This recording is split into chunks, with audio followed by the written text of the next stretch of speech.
Então eu estou aqui hoje para falar de um tema muito importante que é a detecção da falha antes que ela de fato aconteça. Então assim, quando a gente fala em falha, a gente fala a não função de um equipamento ou de um componente ou enfim, ou de um processo que a função que ela foi concebida para ter, ela deixou de ser feita naquele momento. Então a gente vai dar um exemplo aqui de um rolamento, mas nós vamos explodir essa visão para um ambiente mais macro e ver como é que isso consegue, a gente consegue fazer essa gestão dentro de um processo. Então, primeira coisa que a gente tem que entender é que tudo falha, né? Todo componente, todo equipamento tende a falhar. Ou seja, a partir do momento que ele está funcionando, mesmo se ele não tivesse em funcionamento, por exemplo, através de um processo de corrosão, por exemplo, a falha ela está evoluindo.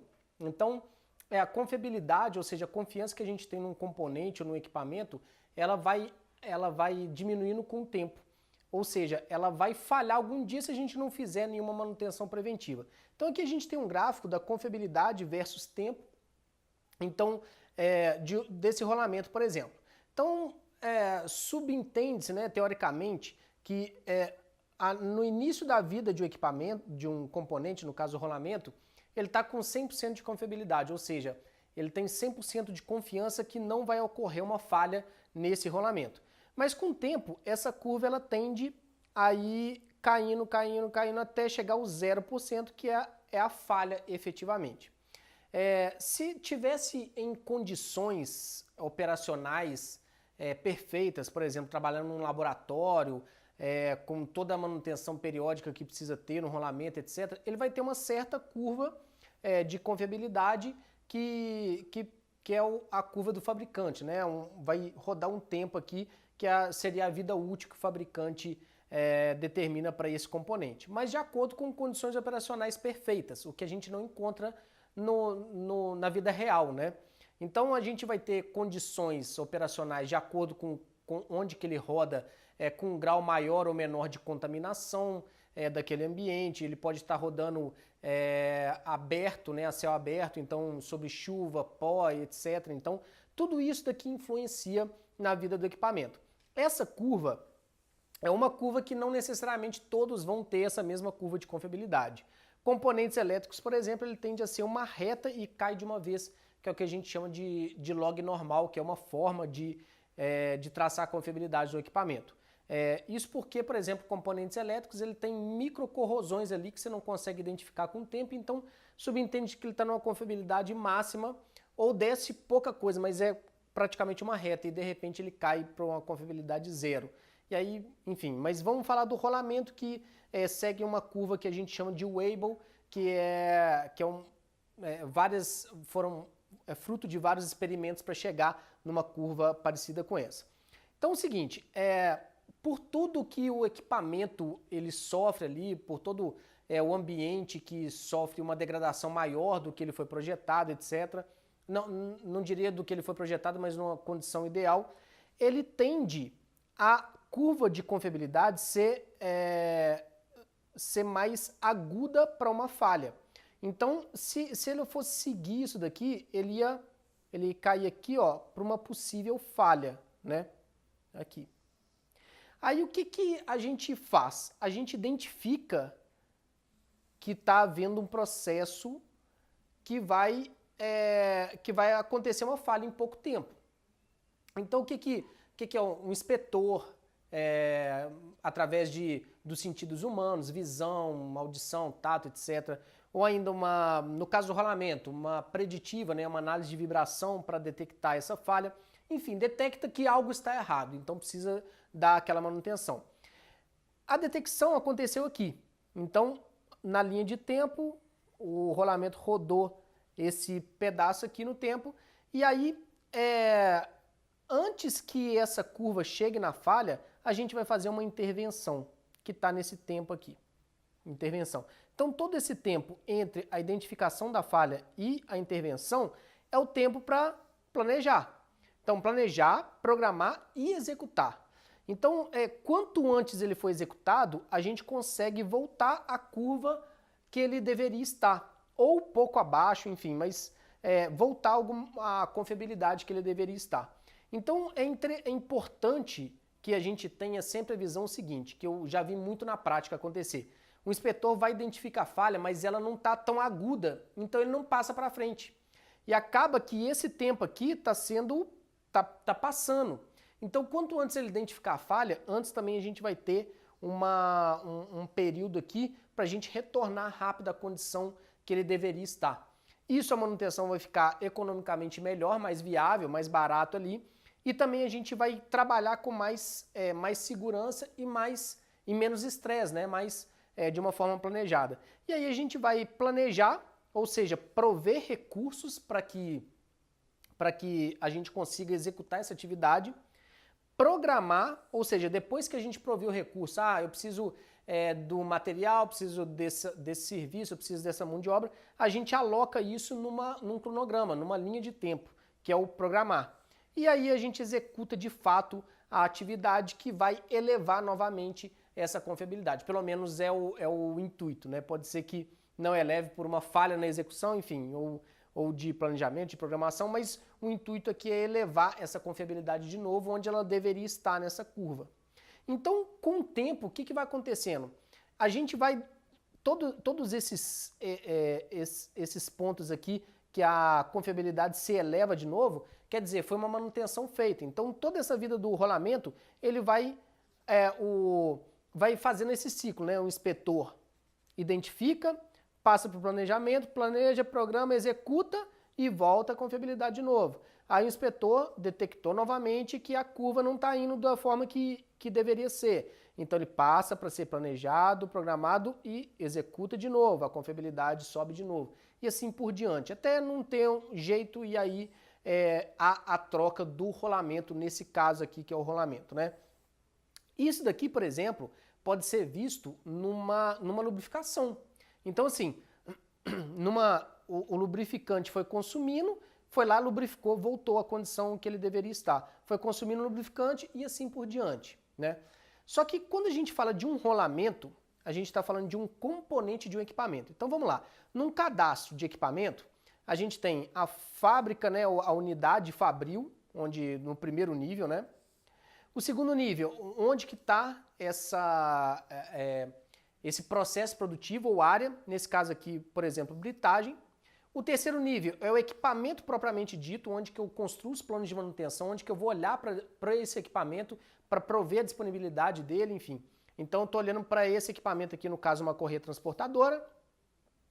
Dentro da correia transportadora a gente separa em sistemas ou conjuntos, né? Nesse caso a gente está falando do acionamento da correia transportadora, que a gente separa dentro desses conjuntos em subconjuntos, ou a gente pode chamar de sistemas em subsistemas, que a gente está falando, por exemplo, do redutor. E esse rolamento aqui, ele está dentro do redutor. Então, olha só, imagina quantos rolamentos vão ter dentro de uma fábrica, né? Esse não é o único rolamento do redutor, não é o único rolamento do acionamento, muito menos o único rolamento da correia. E dentro da britagem existem várias correias transportadoras, britador, peneira, etc. Então como é que a gente controla isso tudo? É um mundo, o universo ficou muito maior, o universo de rolamentos ficou muito maior do que eu controlar um único rolamento, né? Uma única manutenção. Então imagina o seguinte, nós temos um inspetor para olhar isso. Só que são 50 correias transportadoras, tá? Que esse inspetor vai olhar. E aí, dentro das correias transportadoras, tem, vamos colocar 15 conjuntos e 50 subconjuntos em cada uma dessas correias, né? Multiplicando isso, deu 750 subconjuntos. Então, supondo que nesses subconjuntos vão ter 12.500 componentes. Então, assim, a gente começa a ficar cada vez mais complicado, cada vez mais difícil da gente entender, assim, como que a gente vai fazer a gestão do rolamento, que ele é um entre 12.500. Então, como é que eu vou controlar isso? Como é que eu vou ter essa gestão sobre isso? E detalhe, com uma única pessoa, como é que uma única pessoa vai ver essa quantidade de rolamentos, etc. A princípio, a gente pensa que é impossível, né? Mas não é impossível. E como que a gente vai fazer isso? Primeiro, a gente tem que organizar em rotas. essas rotas, ela não precisa ser exatamente por equipamento, muito menos por componente. Não vou abrir uma ordem de serviço por componente, vou abrir uma por equipamento. Porém, as rotas de inspeção ou rotas de lubrificação pode ser pela área, não precisa necessariamente ser pelo equipamento. Então eu posso ter uma única ordem de serviço, que é uma rota que eu vou percorrendo a área britagem, seguindo o processo produtivo, eu vou pelo britador primário, depois britador secundário, depois peneira, depois cai numa correia, que vai para um chute, que cai em outra correia e assim por diante. Então eu posso fazer uma única ordem de serviço que vai ficar mais fácil para o executante, vai ficar mais organizado e vai garantir que ele está realmente usando a ordem de serviço e vai, usando a ordem de serviço, vai fazer com que ele seja mais efetivo aqui, com que ele de fato esteja percorrendo todos os equipamentos e ele esteja com uma confiança maior no inspetor que ele vai estar vendo tudo isso. Tá bom, e como que ele vai ainda cercar todos esses componentes? Pela criticidade. Não necessariamente nós vamos olhar para todos os rolamentos da mesma forma. Alguns vão ter uma criticidade maior, outros uma criticidade menor. A criticidade, eu olho para o equipamento. Então, um equipamento mais crítico ou menos crítico, eu tenho que olhar para os rolamentos daquele equipamento. Por exemplo, só estou falando do rolamento, mas isso é para todo equipamento, né? Para todos os componentes que formam os subconjuntos, que formam os conjuntos, que formam os equipamentos. Então, pela criticidade, eu vou falar assim, esse equipamento é mais crítico para mim no processo ou esse equipamento é menos crítico para mim no processo. Então, a criticidade é um fator determinante para que a gente possa falar se eu devo dar maior ou menor importância. Ou seja, eu vou tirar o tempo do inspetor, um maior ou menor tempo desse inspetor para aquele tipo de inspeção, para a inspeção daquela área ou daquele equipamento, enfim. E através do MRP, ou seja, do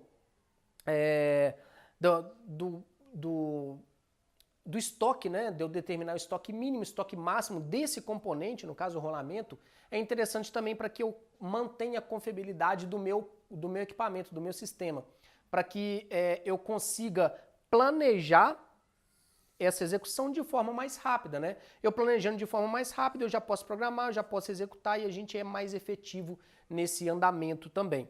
E aí, claro, a gente entra com o RCM para revisar esses planos de manutenção, revisar essas estratégias, revisar o estoque mínimo, máximo, enfim. Então, quando tudo está rodando bem, como é que a gente melhora continuamente? É através do RCM. Então, a gente sempre tem que ter entendimento seguinte, quando a gente olha uma forma micro de olhar para um componente ou para um equipamento, a gente olha sempre na confiança, na confiabilidade que esse equipamento ou componente tem. Agora, quando a gente olha num universo de vários componentes e vários equipamentos, a gente tem que sempre organizar melhor isso, organizar melhor essa gestão, organizar melhor os planos, fazer com que esses planos sejam mais criteriosos para os equipamentos que são mais importantes no processo e menos criteriosos para os equipamentos menos importantes. Então a gente vai atacar o que é mais prioritário. A gente atacando o que é mais prioritário, a gente consegue sim ter a gestão de inúmeros, milhares de componentes com algumas poucas pessoas. Então essa é a grande sacada aí de uma gestão bem feita de manutenção. A gente dá conta de tudo que a gente tem para fazer com um recurso que a gente tem naquele momento, só com organização e priorização dessas atividades. E sempre com foco aqui, né? Sempre com foco aqui. Se eu não fizer nada, a confiabilidade vai a zero e vai acontecer a falha. Então a gente tem que ter agilidade de identificar a falha, planejar, programar e executar. E voltar essa confiabilidade na curva que deveria ser. Então espero com isso ter passado uma visão geral bem rápida e bem simples de como fazer uma gestão total da manutenção, olhando desde o micro para o macro no gerenciamento de manutenção.